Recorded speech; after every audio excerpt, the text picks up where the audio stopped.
You glance at the clock again. 11:11. On the receipt from the supermarket, the total is 222, the license plate of a car that just drove by. You already know what you'll see there, even before you focus your eyes. It's a quiet, methodical madness. This obsessive whisper of the universe that only you can hear. It's driving you crazy, isn't it? What if these aren't messages from angels, or a glitch in the matrix? What if this is a forgotten language in which your own soul is desperately trying to reach you? Almost 100 years ago, the greatest cartographer of the inner world, Carl Gustav Jung, gave this language a name and deciphered its grammar. He created a map for this quiet madness. Over the next hour, we will take 3 steps. You will understand why this phenomenon is happening specifically to you and specifically now. You will learn what profound task your psyche is setting before you through these signs. And most importantly, you will receive the key to turn this unsettling mystery into the most accurate compass for your life. If you are ready to stop looking for answers outside and find them within, our immersion begins. Now, let's take a breath. It's like a quiet hum beneath the floor of your consciousness. At first, it's amusing, just a funny coincidence, a personal wink from the universe, meant only for you. You smile, feeling like the hero of a mysterious story. Then it's intriguing. The coincidences become a pattern. Your rational mind starts looking for logic, building theories. You turn into a detective investigating the strangest case of your life, where you are the investigator, the crime scene, and the only piece of evidence. Then, it starts to become tiring. The search for signs turns into a second, shadow job, one that nobody pays you for, but which drains all your energy. Every glance at your phone, every receipt, every elevator ride turns into a subconscious test you're afraid to fail. And after that, frightening. A quiet, chilling threat of fear. What if I'm missing something? What if it's a warning? An unbearable responsibility for a message you can't read falls upon you. You start to live looking over your shoulder in a semi-conscious anticipation of the next sign. The world stops being just the world. It loses its density, its obviousness. It becomes a text written in a language you once knew, but have long since forgotten. And the hardest part of this is the silence.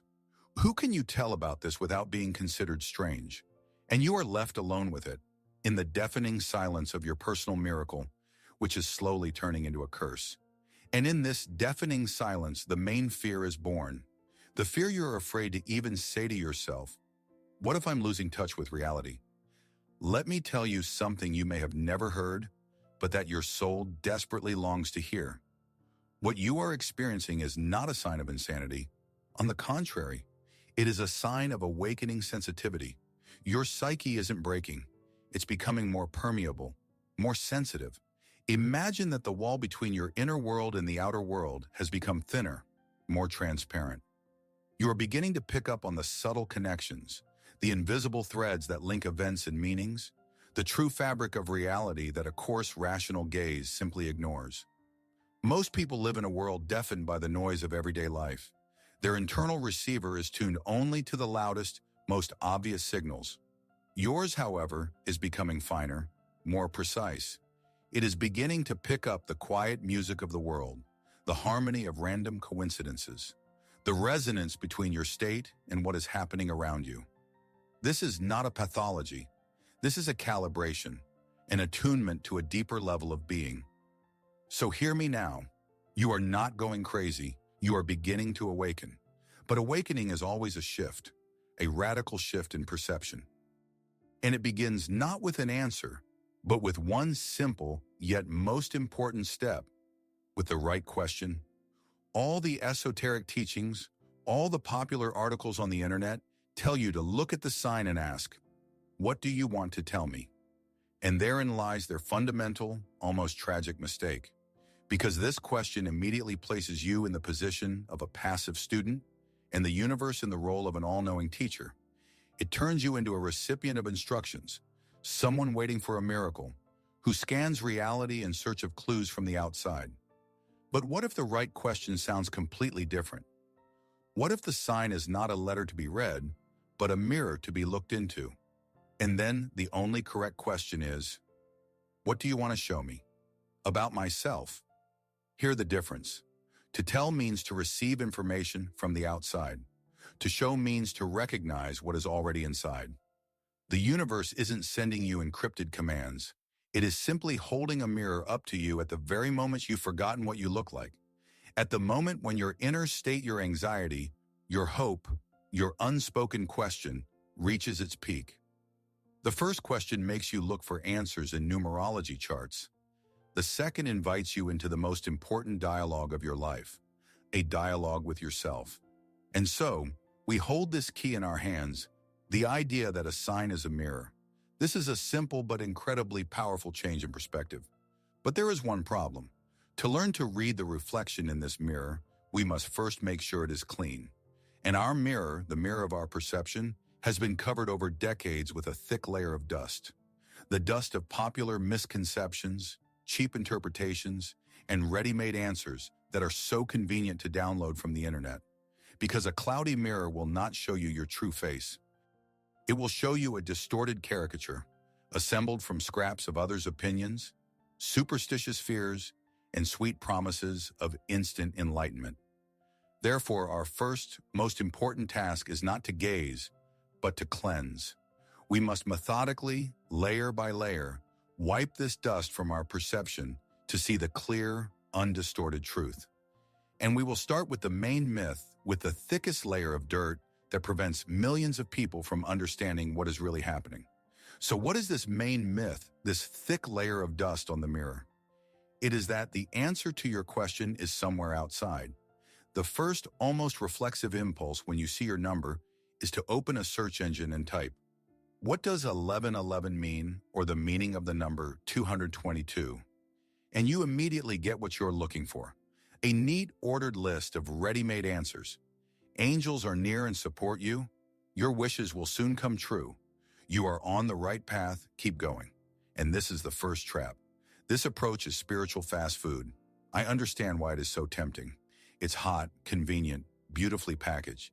It instantly relieves the anxiety of the unknown and gives a quick dopamine hit, a feeling that you are not alone and that some higher power is taking care of you. It's calming. It's pleasant. But like any fast food, it has a price you pay later. It satisfies hunger for 5 minutes, but provides no true nourishment. It contains no nutrients for the soul's growth. Why? Because it turns you from an active explorer of your own mystery into a passive recipient of commands. It takes away the most valuable thing you have, your inner power, your authority. You cease to be the captain of your ship and become a sailor who just waits for orders from an invisible radio room. This approach turns your life into a waiting room for a miracle. You begin to live not your own life, but in search of confirmation that you are living it correctly. And the sign, once a mirror, becomes an instruction, and you its executor. This is a path that promises clarity, but ultimately leads only to dependence on external cues. The true deep problem with spiritual fast food is not that it gives wrong answers. It's that it makes us ask the wrong questions. It makes us focus on the wrong thing. It makes us confuse the symptom with the cause. Let me explain this with a very simple example. Imagine you are driving your car on an important road, perhaps the road of your entire life. You feel in control, you know the route, and suddenly a small but persistent light comes on the dashboard. Check engine. What would you do? Your reaction would be immediate and logical. You wouldn't cover it with a pretty sticker that says everything will be fine. You wouldn't pray for it to go out.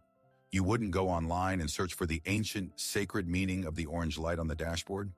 You would do the only sensible thing. You would understand that this is a signal of a process hidden from your eyes. The light itself is not important. What's important is what is happening under the hood in the engine. Now imagine an absurd situation. A driver sees this light and instead of going to a mechanic, starts to worship it. He sees it as a message from higher powers. He believes that if he thinks positively enough, the light will disappear. He ignores the strange noises, the loss of power, the smell of burning. He is completely focused on the light. Repeating numbers are exactly this kind of light on the dashboard of your soul. It is not the problem, it points to the problem. Or more accurately, to an important internal process that requires your immediate attention. Your soul does not speak to you in the language of numbers. It speaks in the language of feelings, internal conflicts, unfulfilled desires, and hidden fears. And the numbers are just an indicator that lights up when the tension in the engine becomes too high. Trying to decipher the meaning of a number while ignoring the feeling you experience with it is like having a philosophical conversation with the light while ignoring the roar and grinding from under the hood. So we've established that the number is just an indicator light, but how do we learn to look not at it, but under the hood? How do we hear the very hum of the engine it's signaling? To do this, you need to do one simple but incredibly profound exercise, and I want us to do it together, right now. And now I'm going to ask you to do something important, something that could be a turning point in your understanding of this phenomenon. So please take this seriously. Pause this video. Close your eyes if that's more comfortable for you. And remember the most recent, freshest instance when you saw your number. Now do something you've never done before. Completely ignore the number itself. 1111, 444, 2323. It doesn't matter. It's just the light. Forget about it. Instead, go back 1 second before you saw the number. Immerse yourself in that moment. What internal dialogue were you having with yourself? What thought, as fleeting as a shadow, flashed through your mind? What feeling was the background of your day? Was it a quiet anxiety, a dull fatigue, or maybe a timid hope? What unresolved question, what knot in your life were you mentally turning over in your hands at that very moment? Don't try to read the message in the numbers. Read it in the quiet whisper of your own thoughts. Don't analyze, just register it. Take a pen and paper or open the Notes app on your phone and write it down. One sentence, one phrase, one word. Do it. Pause the video. And when you come back, you will understand why this is so important. What you just wrote down, that feeling, that thought, that question, that is the voice of the engine.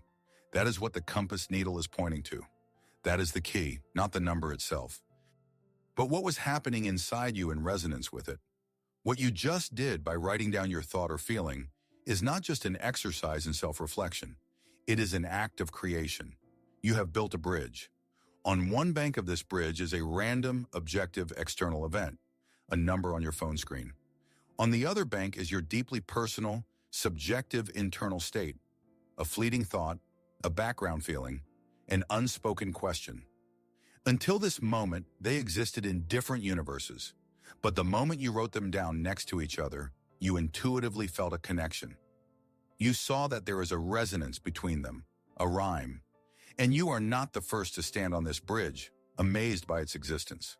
Almost 100 years ago, one man, the greatest cartographer of the inner world, decided that these bridges were not a coincidence or an illusion. He decided that they were the most important and most ignored part of the human experience. His name was Carl Gustav Jung, and he dedicated decades of his life to studying these very mysterious connections. He discovered something astonishing. These bridges are not built according to the laws of physics, where cause produces effect. The number on the clock did not cause your anxiety, and your anxiety did not materialize that number. Jung understood that they simply appeared together, at the same moment, united by an invisible thread, a thread of meaning. He understood that this was not an anomaly, but a fundamental principle of how reality works, a second great law that exists parallel to the law of causality, a law that governs not matter, but meaning. He gave this meaningful coincidence, this bridge between the world of the soul and the world of matter, a name that sounds like music, a name that you will take with you today. He called it synchronicity. Synchronicity. This is not just a beautiful term, it is the main law of the psyche that you must know. And in the next main part of our journey, we will break down exactly how this law works, why it is activating in your life right now, and how to use it not for fortune-telling, but for the deepest dialogue with yourself. Deconstruction is complete. Enlightenment begins. So what is synchronicity? To understand it, we will have to do something very difficult for our Western minds. We will have to temporarily set aside our usual logic, our world built on the law of because, a world where A always leads to B, where cause produces effect, and enter a world that lives by a different law, by the law of just as. Imagine two perfectly tuned guitars standing at opposite ends of a large quiet room. If you walk up to one of them and pluck the E string hard, a miracle will happen. The same string on the second guitar, which you haven't even touched, will begin to vibrate softly in response. Not because the first guitar ordered the second one too. There is no wire between them, no visible connection. They vibrate together because they are tuned in resonance. They share the same frequency. Carl Jung proposed that our psyche and the external world are like these two guitars. The first guitar is you, your inner world, and its strings are not just your thoughts. They are deep, archetypal themes, common to all of humanity.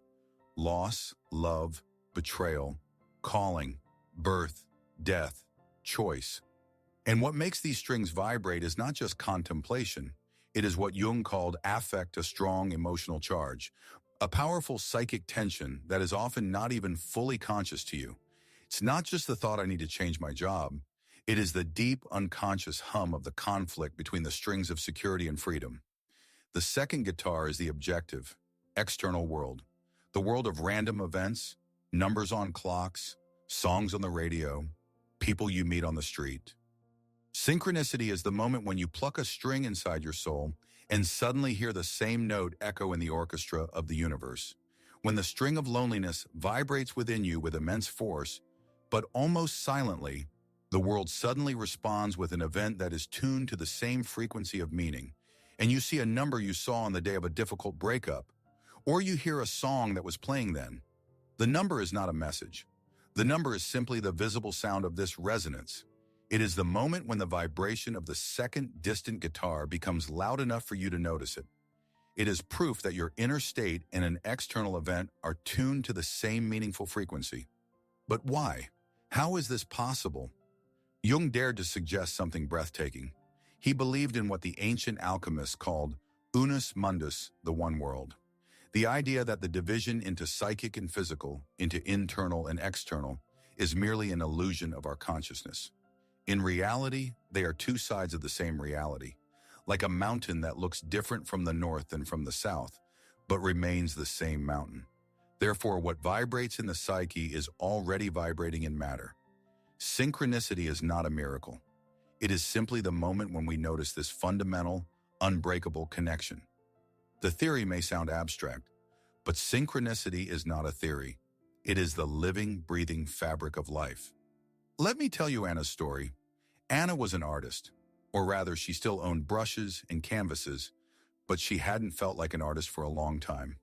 Her studio, once smelling of linseed oil and hope, was filled with a thick, gray fog of creative block. Every blank canvas seemed to her not an opportunity, but a reproach. And in her ears, voices constantly echoed, the voices of loving parents, concerned friends. Maybe it's time to find something stable? Art is a wonderful hobby, but you need security. A quiet, exhausting war was being waged inside her, between her calling and the pressure of the world. The string of freedom versus security was vibrating within her with such force that she had almost stopped sleeping. And that's when it started. The number 33. First, a coffee shop receipt for 333 rubles. Then she glanced at the clock at exactly 3:33 p.m. The number of a house where she got lost looking for an address, 33. It repeated with increasing frequency, turning from an amusing coincidence into an obsessive noise. She did what anyone would do. She Googled it. The number 33 is a sign of divine guidance, a master number indicating spiritual growth. These answers were like cotton candy sweet, airy, but completely empty. They gave her nothing but a moment's reassurance, which was followed by even greater irritation. One evening, in complete desperation, she called her mother. The conversation was difficult, going in the usual circle. Anna complained about her dead end. Her mother gently hinted at graphic design courses. And suddenly her mother fell silent and then said, "You know, I was going through some old boxes and found a photograph of Grandma Elena. She's standing in her pottery studio, covered in clay and smiling so happily." Anna asked her to send the photo. In the old faded picture, she saw her grandmother, about whom she knew so little. She looked free. She was always so stubborn, her mother continued. Everyone tried to talk her out of it. To leave a secure teaching job to mess around with clay? Grandpa was furious, but she didn't listen to anyone. She rented that basement, installed a kiln, and was incredibly, truly happy. It was like an electric shock to Anna. She asked, barely breathing, "Mom, how old was she then?" Her mother thought for a moment. Let me remember. It was the year I started first grade. So she was. Yes, that's right. She was exactly 33 years old. At that moment, something in Anna's soul didn't explode, but made a quiet, deep click, as if the pieces of a forgotten map had fallen into place. She understood. The number 33 was not a command from above. It was a resonance. Her internal conflict stability versus calling was vibrating at the same frequency as her grandmother's story. Her soul, suffocating in doubt, had activated the archetype of the wise and free woman, and her grandmother was its perfect embodiment. The world had simply reflected this inner drama through the simplest thing it could, a number. The number didn't tell her what to do. It just quietly pointed to the part of her soul that already knew the answer. It pointed to Elena, inside Anna herself.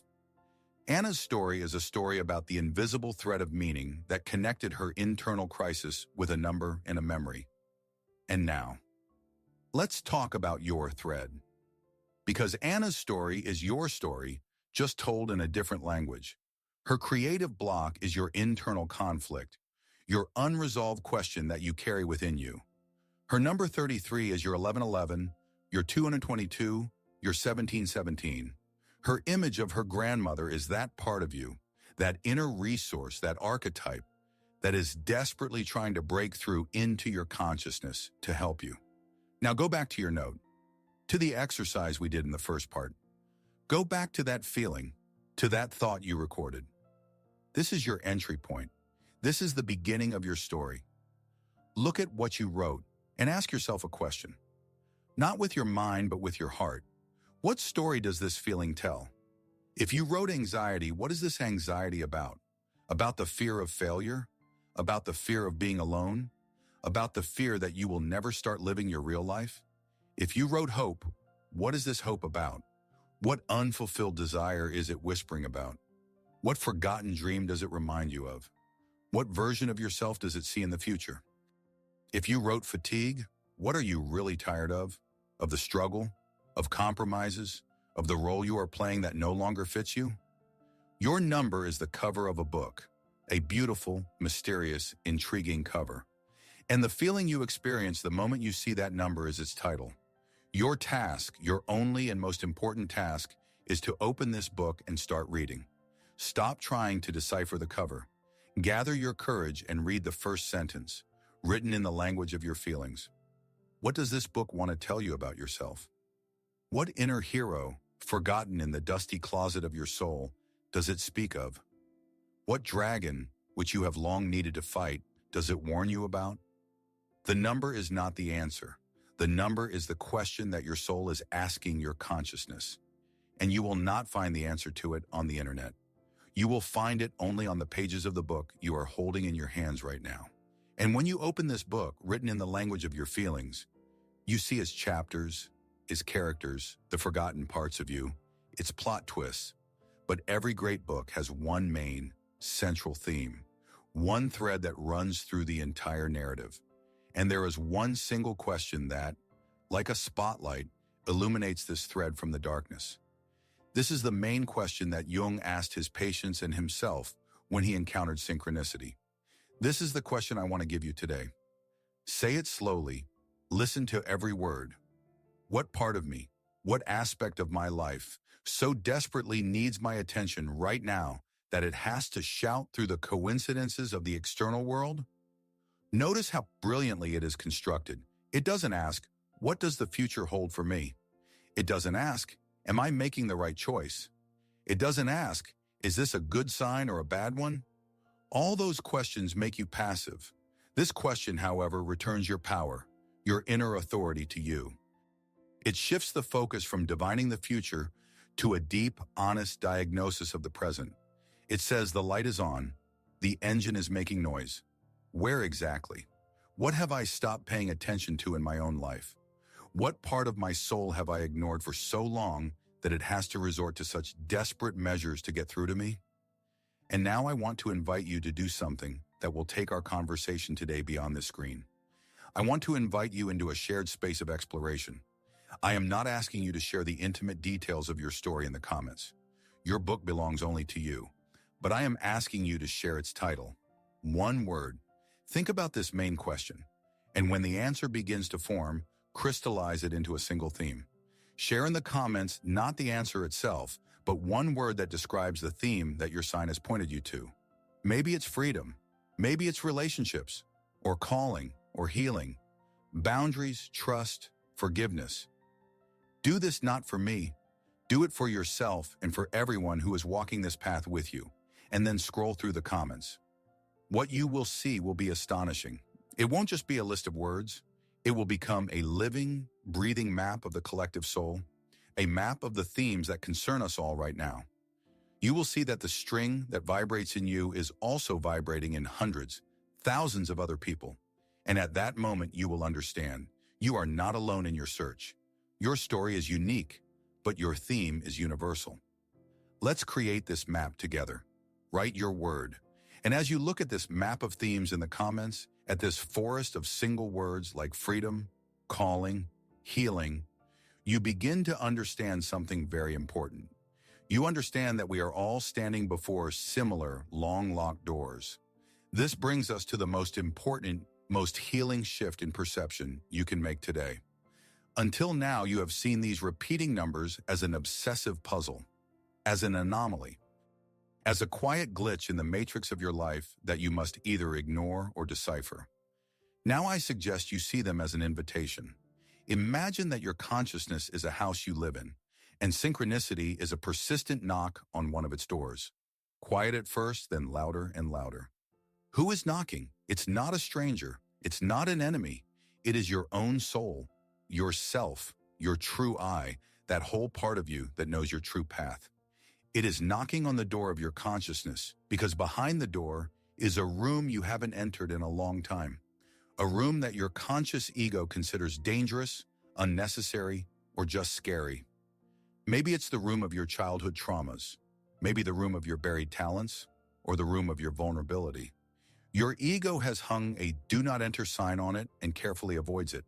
But it is there, in that forgotten room, that what you vitally need right now is stored. Your next step, your healing, your growth is stored there. The ancient alchemists would have said that a synchronistic event is prima materia, raw, unprocessed material. By itself, it is just a piece of lead, a random number. But when you accept it, when you ask yourself the question, what inner theme of mine does this resonate with? You place this lead in the alchemical furnace of your attention. Your inner work, your honesty with yourself, your courage to look into that very room. This is the fire that turns the lead of randomness into the gold of meaning. So understand the main thing. Your soul is not tormenting you. It is not playing hide and seek with you. It loves you. It loves you so much that it is willing to knock on the door of your consciousness again and again until you finally gather the courage and open it. Your task is not to make the knocking stop. Your task is to go to the door, turn the key and ask, yes, I'm listening. And when you decide to open that door, when you say, yes, I'm listening, your work changes radically. You cease to be a passive observer and become an active participant in the most important dialogue of your life. So hear me now. Stop looking for answers in numerology charts. Stop asking Google what your number means. The true answer does not lie there. It lies in the topography of your inner landscape, in its mountains, rivers, and dark forests. Your new task is not to decipher the number, but to explore the feeling with which it resonates. Turn and face this feeling. Do not run from it. Do not try to silence it. Talk to it, as you would with a wise, though perhaps misunderstood guest. If it is anxiety that tightens your chest, ask it gently. What are you trying to protect me from? What danger do you see that I refuse to notice? You will see that anxiety is not an enemy, but a frightened guardian who is simply doing its job too diligently. If it is a quiet, aching sorrow, ask it, What are you crying for? What was truly lost? What important part of myself did I leave in the past, and how can I get it back? If it is a sudden stab of hope, ask it, what version of the future are you showing me? What unrealized potential are you reminding me of? And be prepared that it is not always a bright angel waiting for you behind the door. Sometimes the part of you that you have exiled is knocking, the one that your well-behaved ego considers bad. Maybe it's a burning envy of someone else's success. Maybe a dull irritation with a loved one. Maybe a petty, shameful anger. Do not slam the door in their face. These are the most important guests. Ask envy, what desire of my own which I am afraid to admit to myself, are you screaming to me about? Ask anger, what boundary of mine has been violated? Where did I betray myself by allowing this to happen? Your job is to become not a decipherer, but a sensitive, fearless listener of your inner world. You are not an analyst of external codes. You are a conversational partner with your own soul. Your task is not to become an expert on signs. Your task is to become an expert on yourself. But how do you train this inner hearing in a world that is constantly shouting and distracting? How do you learn to distinguish the quiet whisper of the soul against the roar of everyday life? Like any skill, be it playing a musical instrument or learning a new language, it requires practice. Regular, conscious practice. And for this, there is one very simple, yet incredibly powerful tool. I want you to start keeping a synchronicity journal. Don't be alarmed, this doesn't require hours of meditation or complex rituals. All you need is a simple notebook or the Notes app on your phone. Divide the page into 3 columns. The first column, event. Here you record the objective, external fact, dryly without emotion, like a police officer in a report. 2:14 p.m., saw it on the clock while buying coffee, or heard the word Australia 3 times today from different sources. This is an anchor in reality. The second column, internal context. This is the most important part. Here you become the poet of your soul. You describe what was happening inside you a second before or at the moment of the event. Was thinking about the upcoming difficult conversation with my boss. Felt a mix of fear and a sense of injustice. There was tension in my body. Be as honest and specific as possible. And the third column, bridge of meaning. Here you become an explorer. You don't write a final answer. You propose a hypothesis. You try to build that very bridge between the first and second columns. You ask yourself, if this were not a coincidence, what meaning could it carry? And you write down a possible option. For example, perhaps this is a reminder of the need to find balance and equilibrium, 14:14, in this situation. Not to fall into aggression, but also not to be a victim. To stand up for my position fairly. Understand the main thing. The purpose of this journal is not fortune-telling. You are not trying to predict the future. You are training a muscle, the muscle of your attention to your inner world. You are learning to notice these subtle resonances. At first, it may seem forced, but after a week, after a month, you will begin to see patterns.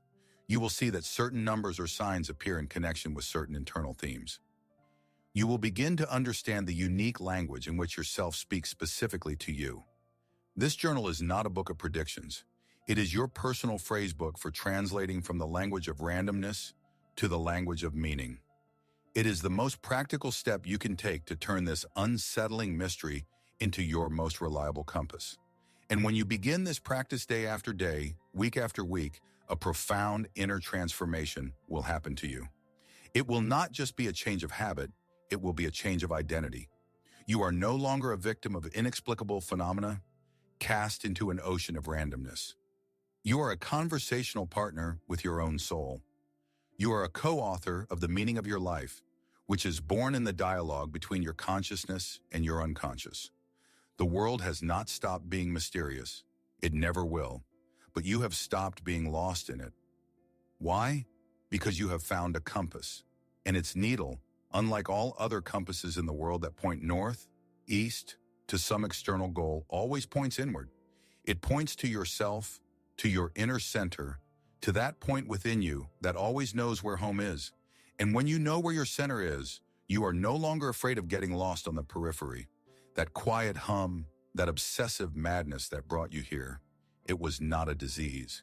It was a growth crisis. It was the birth pangs of a new, broader consciousness. Your old narrow eye, your ego, was bursting at the seams because it had become too small for the wholeness that was striving to manifest through you. What you perceived as a curse was actually a blessing. It was the call of your soul, which was saying, you are bigger than you think you are. It's time to grow. You came here looking for answers about signs, and you leave with the understanding that the only sign that matters is you yourself. Your body, your feelings, your dreams, your conflicts. This is the true text that you need to learn to read. True power is not in predicting the future. It is in being in such deep contact with the present moment of your soul that the future itself arranges itself around you in the most harmonious way. You are no longer looking for the path. You become the path. We have come a long way in this hour, from an unsettling mystery on a clock screen to an inner compass in the very heart of the soul.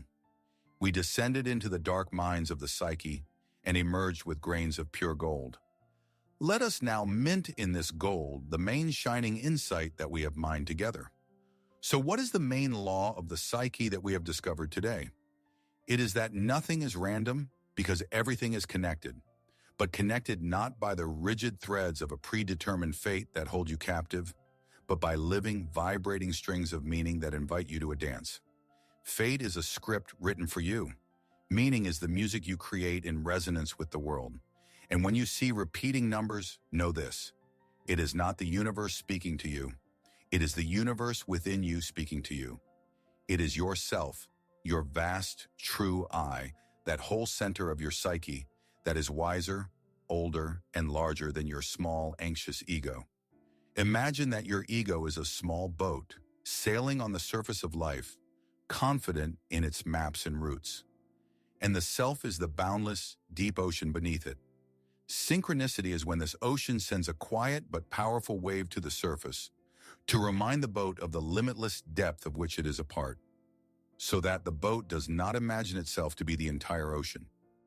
It is yourself reminding you of the way home, not to a place, but home to your authenticity, to your wholeness, to the person you were born to be before the world told you who you should be. The number on the clock is just a drop of the ocean that has touched your side so that you remember your boundless nature. And when you accept this truth, not just with your mind, but with your whole being, it's not just your attitude towards numbers that changes. Everything changes. From this day on, your world will become deeper. A random song on the radio whose lyrics suddenly fit your unspoken question perfectly. A sudden meeting with a person you were thinking about in the morning. A phrase overheard in a crowd that pierces you like an arrow, hitting the very center of your problem. A book that falls off a shelf in a store by itself, opening to the right page. All of this can become a sign for you, a mirror, an invitation to dialogue. You will stop intensely looking for signs. You will no longer need to scan reality in a feverish anticipation of a clue. Instead, you will begin to live with a sense of calm, open attentiveness. It's as if you will learn to hear the quiet music that was always playing in the background, but which you didn't notice because of your own internal noise.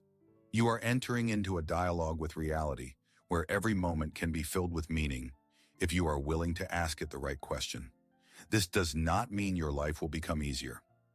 No, problems will not disappear, pain will not recede. There will be days of doubt and fatigue, but your attitude towards them will change. Even the darkest day, even the most painful experience can become part of this dialogue, part of the message that your soul is trying to convey to your consciousness. Your life transforms from a set of random events into a meaningful, albeit complex poem, and you are its main reader. This entire journey that we have taken together over this hour would have been impossible without your main quality. I want to thank you, not just for your time and attention. I want to thank you for your trust and for your courage, because looking deep inside oneself is an act of bravery. In a world that desperately tries to distract us with external noise, choosing the silence of internal dialogue is an act. Acknowledging that the answer lies not in others' instructions, but in one's own depth is an act of reclaiming sovereignty. You did it. You walked this path to the end. And now you know. You are not alone in this search. The quiet hum you heard in solitude is actually part of a huge choir. Now you know that your seemingly lonely path is a trail walked by many, and the light of their lanterns can be seen ahead of and behind you. So let me say it officially. Welcome. Welcome to the community of those who seek not signs but meaning. Those who are ready to ask difficult questions and are not afraid to receive honest answers. Those for whom psychology is not a set of techniques, but a path to the soul.